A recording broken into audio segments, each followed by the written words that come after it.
احتیاط سے چلنا پھرنے کی تو اجازت ہے، گورنمنٹ نے دی ہوئی ہے۔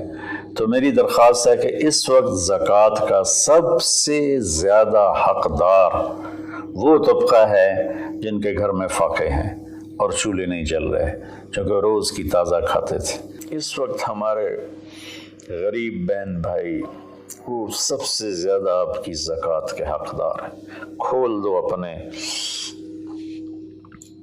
تجوریوں کے دروازے، وہ اللہ کے نام پہ دو۔ اس وقت آپ کی زکوٰۃ، صدقات، خیرات ساری کی ساری ان کو جاتی، کھانے بنا بنا کے بھیجو، راشن کے پیکٹ بنا کے بھیجو۔ یہ اس وقت آپ کی نوافل سے بھی بڑی عبادت ہے، اور زکوٰۃ تو ویسی فرض ہے۔ تو اللہ تعالیٰ مجھے آپ کو اس رمضان میں زندہ بھی رکھے اور اس کے آداب کے مطابق ہمیں کام کرنے کی توفیق